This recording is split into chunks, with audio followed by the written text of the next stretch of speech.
Sir, Riyadh में रूस Ukraine युद्ध पर होने वाली वार्ता का क्या भविष्य रहने वाला है? यूके ने यूक्रेन को शांति सेना की पेशकश भी कर दी है।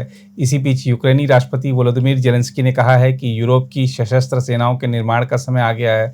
वहीं अमेरिकी राष्ट्रपति डोनाल्ड ट्रंप रूसी राष्ट्रपति के साथ वार्ता को लेकर काफ़ी आशान्वित नज़र आ रहे हैं। आखिर चीज़ें जो हैं वो किस दिशा में बढ़ रही हैं? जी देखिए, सबसे पहले तो हम देखें कि हो क्या रहा है ग्राउंड पर। जी, देखिए, रूस जो है वो अपना एरिया कैप्चर किए जा रहा है। जी, पोक्रोस्क में पहुंच ही गया है लगभग, वो उसने कर लेना है। जी, मिकालेव जो इसका एक हब सेंटर था इस यूक्रेन का, जी, वहाँ पावर प्लांट को उसने ध्वस्त कर दिया 3 जी, दिन पहले। जी, 1 लाख की पॉपुलेशन के पास अब बिजली नहीं है, जी, एनर्जी की बहुत प्रॉब्लम हो गई है। जी, तो रूस तो अपना आगे बढ़ रहा है, डोनेस्क में अपने जो भी कार्रवाई ये कर रहा है, कर्स्क में भी अपना एरिया जो लिए जा रहा है। 1300 किलोमीटर के बाद आई थिंक 450 के आसपास ही, जो 1300 स्क्वायर किलोमीटर में पहले यूक्रेन की सेना गई थी, अब 450 स्क्वायर किलोमीटर के आसपास में रह गए हैं। जी, लेकिन आयरनी देखिए है कि जब से ट्रंप आए हैं तब से ये लोग भूल गए हैं कि लड़ाई में क्या हो रहा है जी, यूक्रेन और रूस के बीच में। जी, सभी जो है अब प्लान की बात कर रहे हैं जी, कि सब प्लान में होगा क्या। जी, और सिर्फ इसलिए हो गया कि अब देखिए, हम लोग तो पहले से इस अपने चैनल पर कह रहे हैं कि लड़ाई तभी खत्म होगी जब अमेरिका और रूस बात करेंगे। जी, हमने दर्शकों को तो शुरू से बोला है, जी, और ये जो बाइडेन के टाइम हो ही नहीं रहा था। जी, अब इन्होंने बात करनी शुरू की तो देखिए वो चीज अब पीस प्लान पर पहुंच गई है जी, लेकर के। और इसमें आयरनी देखिए कि जो हमने कहा था वही चीज हो रही है। इसमें यूक्रेन और यूरोप कहीं नहीं है। जी, पीस प्लान की बातचीत सिर्फ अमेरिका और रूस में हो रही है। जी, और यही चीज जैसे मैंने कहा कि हम लोगों ने इस चैनल पर कहते रहे हैं। जी, और इसमें जेलेंस्की की देखिए अभी वो करें तो क्या करें, जी, वो भी नहीं देख पा रहे हैं कि उनके पास है क्या। वो सिर्फ एक चीज बोले जा रहे थे कि रूस का आना यूरोप के लिए बहुत बड़ा थ्रेट है। जी, अब वो थ्रेट था ही, तो कहा इसमें कोई और चीज थी नहीं। जी, लेकिन ये अमेरिका के लिए भी थ्रेट बता करके, और उससे वो हमेशा इसी कोशिश में थे कि उनको हर कुछ मिलता रहे, जी, एड हर तरह से आए, मिलिट्री और सिविल एड सब कुछ आता रहे, और ये थ्रेट जो है उनकी काम चलती रहे। लेकिन अभी जो है जिस तरह से हालात बदले हैं, अब उनको भी समझ में नहीं आ रहा है, क्योंकि उनके पास खुद की सेना अब, और इन सब चीजों को देख करके उनके सेना का भी मोरल डाउन हो गया है। जी, लोग पहले कम जा रहे थे, अब काफी जो है फ्रंट एरिया छोड़ करके भाग रहे हैं जी, इनके, कि हम करेंगे क्या। कर्स्क में देखिए कुछ जो दबे छुपे जो इनके कुछ इनकी लेटर्स या बाकी चीज़ें आई हैं, इनके जो जवान हैं, जो सोल्जर्स हैं यूक्रेन के, वो यही कह रहे हैं कि हम करेंगे क्या यहाँ, हमारे जो स्ट्रेटजी से बनाने वाले हैं, अफसर हैं, वो तो हैं नहीं, वो सब पीछे हैं, हम लोग यहाँ मर रहे हैं, मिल कुछ नहीं रहा है, जी, पा कुछ नहीं रहे हैं, कुछ भी हम ले नहीं पाए। और यही चीज़ कुछ यूरोप के देश भी बोल रहे हैं। आज देखिए हंगरी, स्लोवाकिया और कुछ और पार्टी, इवन जर्मनी के जो राइट विंगर्स यही कह रहे हैं, जी, वो सब सपोर्ट कर रहे हैं ट्रंप प्लान को।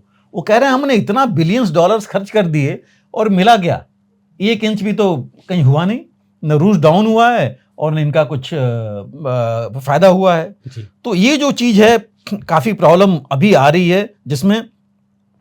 और देखिए अभी जो इन्होंने म्यूनिक में 15-16 तारीख को जो सिक्योरिटी कॉन्फ्रेंस थी, उसमें दोनों लोगों ने इनके वाइस प्रेसिडेंट वांस और इवन रूबियो ने जो वहाँ पर स्पीच दिया, बड़ा साफ कर दिया उन्होंने जी, कि यूरोप भाई अपनी देखे, और जहाँ तक यूक्रेन का सवाल है वो हम देखते हैं, थोड़ा समय लगेगा, लेकिन 2014 से पहले का यूक्रेन नहीं हो सकता है, बड़ा साफ कर दिया है। जी, तो अब 2014 का नहीं हो सकता, मतलब यही कि जो अभी है वही रहेगा। जी, और एक बार तो ट्रंप ने कुछ समय पहले बोल दिया था कि यूक्रेन रूस का भी हो सकता है, जी, लेकिन ये चीज एक्चुअली दबा दी गई, जी, आई नहीं मेन उसमें। सो उन्होंने डिसाइड कर लिया है कि हमने बहुत ज़्यादा अब इसमें इन्वॉल्व नहीं होना है। और ट्रंप की तो हालत है कि देखिए उनके एक जनरल ने रिटायर्ड हैं, उन्होंने मतलब अभी रिटायर हुए हैं, उन्होंने डिप्टी चीफ थे, उन्होंने ये बोला है कि हम 6 महीने भी नहीं चल पाएंगे अगर अमेरिका से हमें हथियार और सप्लाई नहीं मिलेंगी तो। जी, तो कंडीशंस वहाँ काफ़ी ख़राब हो रखी हैं। और वो इनफैक्ट उन्होंने ये भी कहा है कि यूरोप हमको उतना नहीं दे सकता जितना कि अमेरिका दे सकता है जी। मदद। तो वो तो सारा चल रहा था अमेरिका की ही मदद से। और धीरे आगे देखेंगे हम कि अब तो यूक्रेन, अब मतलब पूरा यूरोप जो है अमेरिका की ही मदद पर चल रहा था। जी। तो इस वजह से ये अकेले जो है इसको लेकर के नहीं चल पाएंगे जेलेंस्की। और ये G7 का जो कॉन्फ्रेंस हुआ था फॉरेन मिनिस्टर का वहाँ पर म्यूनिख में ही, इसके बाद ही जो हुआ था, वहाँ उन्होंने तो जरूर बोला है G7 में कि भाई हम जो है साथ में रहेंगे यूक्रेन के, लेकिन किस चीज़ से रहेंगे। सबसे बड़ी चीज़ तो ये है कि जब हथियार वेपन्स इनके पास खुद के नहीं हैं तो उनसे कैसे कर सकेंगे।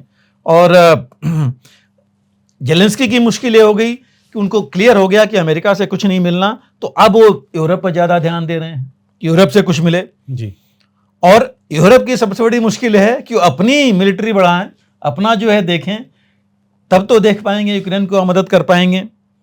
तो और हालांकि यूरोप ने बोल दिया है, जो फॉरेन मिनिस्टर कॉन्फ्रेंस में यूरोप ने जो नई चीज़ उन्होंने बोली है, उन्होंने ये बोला है कि पीस थ्रू स्ट्रेंथ होना चाहिए। मतलब शक्ति बढ़ा करके या आप यूक्रेन को शक्तिशाली बनाइए और तब जो है शांति कीजिए। लेकिन देखिए यूरोप के भी प्रॉब्लम्स हैं, और यूरोप में जैसे मैंने कहा हंगरी और स्लोवाकिया ये तो पूरे अगेंस्ट हैं कंटिन्यू करने के या एड देने को। उन्होंने कहा कि अपने इतने बिलियंस दे दिए, उसे हासिल क्या हुआ, और वो सपोर्ट कर रहे हैं जो ट्रंप का प्लान है। इसके बाद जर्मनी में देखिए जो फार राइट ग्रुप है एएफडी ग्रुप, जब इलेक्शंस उनके आज ही हैं, इलेक्शंस में जो कहा जा रहा था कि उनके यहाँ भी जो हमारी तरह से पॉल सर्वे तो हर जगह होता है कि एएफडी फार राइट पार्टी है जो कि आगे है सबसे, और इसको एलन मस्क ने भी सपोर्ट किया है, बोला है बल्कि उन्होंने कि जर्मनी के लोगों को अब इसको आगे लाना चाहिए जी। और वांस ने भी जब गए थे अमेरिका के वाइस प्रेसिडेंट, उन्होंने भी एक तरह से सपोर्ट ही किया है। तो ये राइट विंग पार्टी एएफडी जो है वो पुतिन को करीब है, तो ये भी बहुत ज़्यादा फर्क पड़ेगा, क्योंकि यूरोप में और अदर यूरोपियन यूनियन में तो जर्मनी सबसे बड़ा है देखा जाए तो। और इसीलिए जो चांसलर भी हैं स्कोल जो, तो बिल्कुल ही अगेंस्ट हो गए हैं अमेरिका के। तो ये जो है आप देख सकते हैं कि इसमें यूरोप भी डिवाइडेड है जी। तो इसलिए अगर कहा जाए कि यूरोप बड़ी डिसाइसिव होकर यूरोप आएगा इनके साथ पूरी दृढ़ निश्चय करके, वो नहीं हो पाएगा जी, कि वहाँ भी यही है। और देखिए उनकी इकोनॉमिक प्रॉब्लम्स अपनी खुद की भी हैं, तो इतना आगे वो आ नहीं पाएंगे यहाँ पर। जहाँ तक अमेरिका का सवाल है, देखिए $175 बिलियन जा चुके हैं, ठीक है। इन्होंने जेलेंस्की ने बोला कि मैक्सिमम तो उनके खुद के पास हैं क्योंकि उन्होंने हथियार बनाया और इनको दिया जी।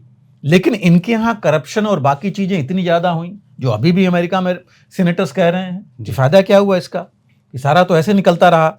और जो रिपब्लिकन हार्ड लाइनर्स हैं, वो उन्होंने कहा कि यूक्रेन तो बीच में और पहले भी विदाउट यूएस एड रह सकता है जी, इतना मुश्किल नहीं है।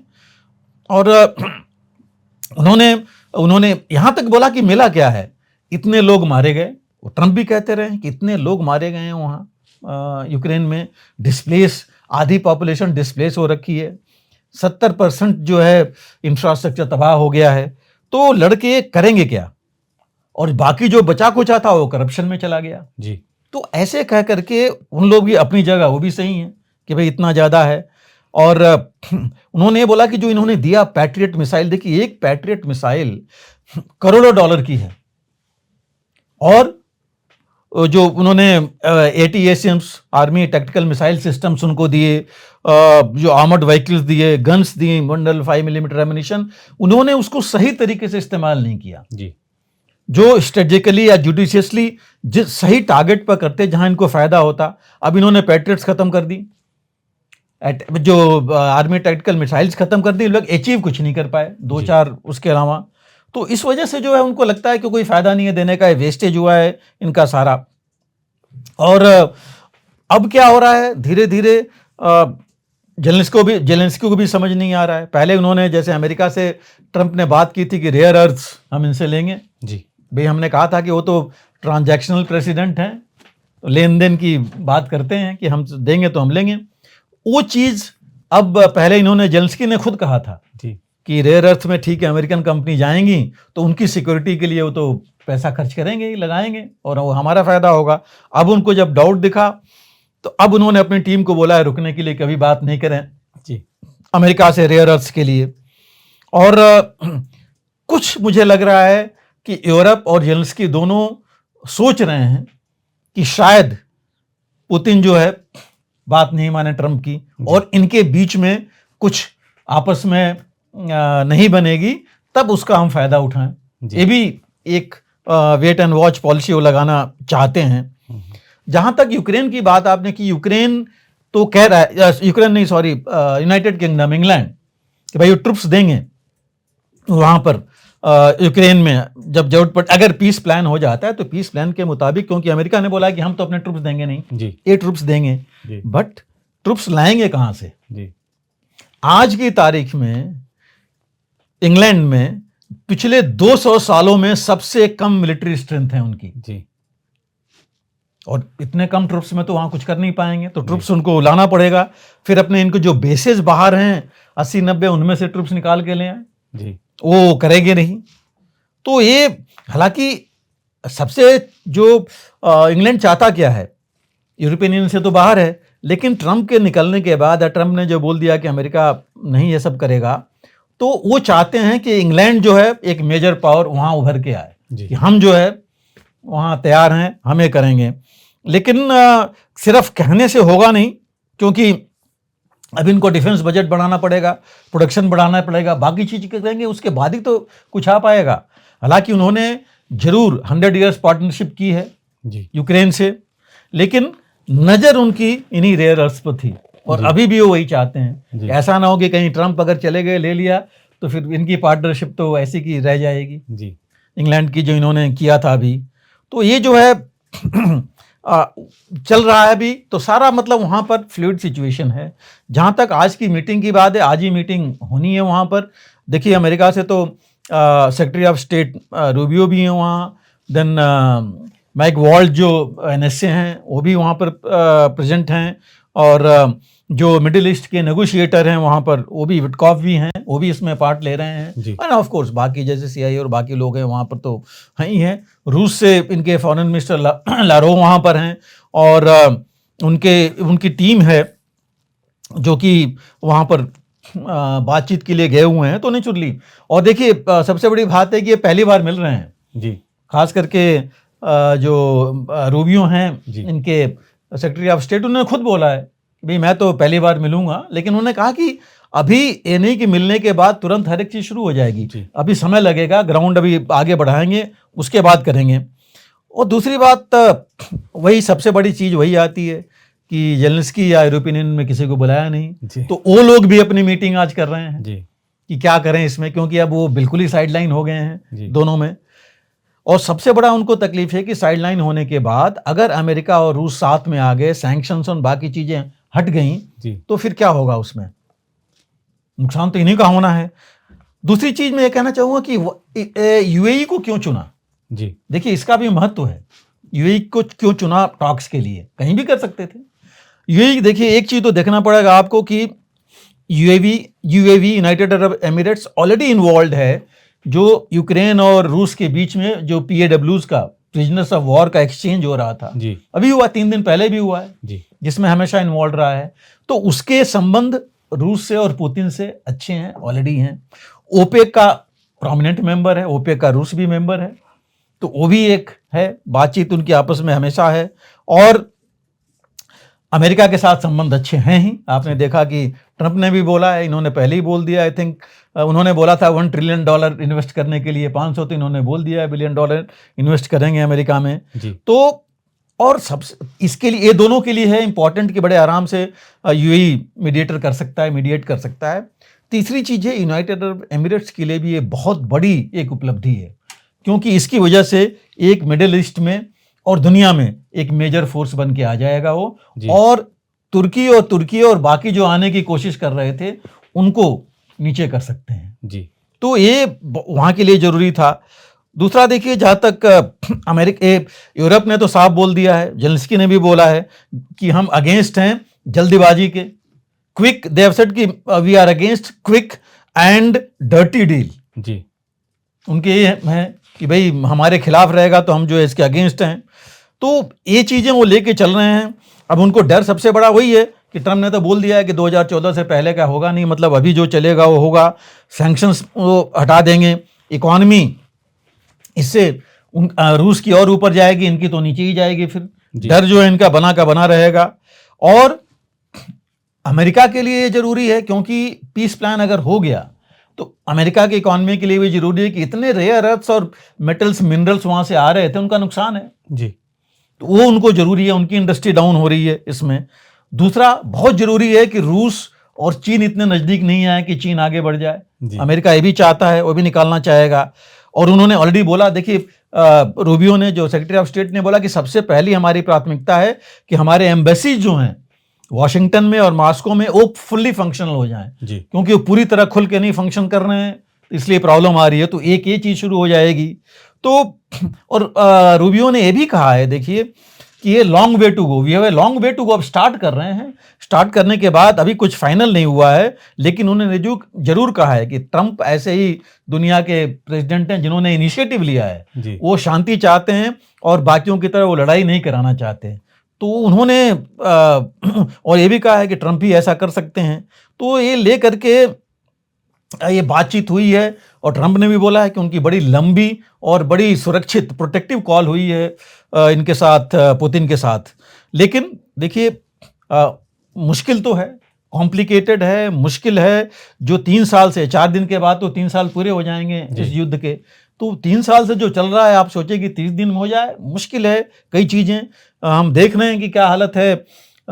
इजराइल और हमास या इजराइल लेबनान की जो भी संधि हुई थी पूरी तरह से नहीं चली।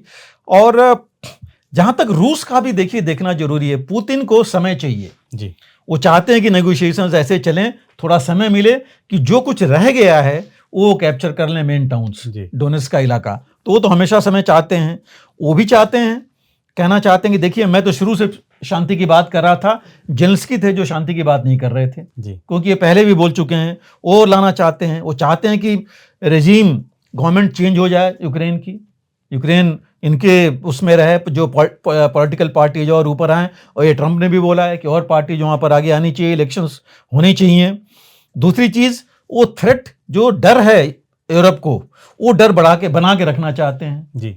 वही मेरे ख्याल से ट्रंप भी चाहते थे कि यूरोप को डर नहीं रहेगा तो इनका पैसा लगता रहेगा, वो अपनी जो ऐश करते रहेंगे और उनके पैसे खर्च होते रहेंगे अपनी डिफेंस और सिक्योरिटी पे। तो एक ये भी मुझे लगता है कि चीज़ है जो मजबूर करेगा कि उनकी इकॉनमी नीचे ही रहे, वो और पैसे अपने डिफेंस पर लगाएं जी। तो एक ये भी हो सकता है। और जहाँ तक अभी ये देखिए, यूरोप आइसोलेटेड हो गया है, उनको भी लग गया है, अपने में भी आइसोलेटेड हैं, बाहर से भी आइसोलेट हो गए। ना पुतिन पूछ रहे हैं उनको, ना ट्रंप पूछ रहे हैं। तो उनको जो है अब लगता है कि ये भी नहीं हो पाएगा। और यूक्रेन के पीछे जो उनको रेयर अर्थ मिनरल्स मिलने थे, वो भी शायद हाथ से निकल जाएगी। लेकिन एक और चीज़ देखिए, जो अमेरिका के वाइस प्रेसिडेंट वांस ने ये भी कहा है कि अगर पुतिन नहीं मानते हैं तो हमारे पास दोनों ऑप्शन है कि हम अपनी सेना भी यूक्रेन में रखेंगे और सैंक्शंस और भी हम इकोनॉमिकली और मिलिटरली दोनों दबाव हम पुतिन पर डाल सकते हैं। लेकिन मुझे लगता नहीं है कि ऐसा होगा, क्योंकि जैसे जो बात हुई है पुतिन और ट्रंप के बीच में, दोनों बहुत उत्साहित हैं, मिलने के लिए उत्साहित हैं, तो मतलब चीज़ आगे बढ़ सकती है। लेकिन अगेन मैं कहूँगा कि नुकसान अगर जो अभी तक हुआ है वो जेलेंस्की का सबसे ज़्यादा हुआ है, यूक्रेन का और यूरोप का हुआ है, और शायद आगे भी ऐसे ही रहेगा। अगर आप भी लेना चाहते हैं देश दुनिया की तमाम जानकारी, तो आज ही सब्सक्राइब करें हमारे चैनल को। साथ ही नीचे दिए बेल आइकन को जरूर दबाएं ताकि हर अपडेट आप तक पहुंच सके।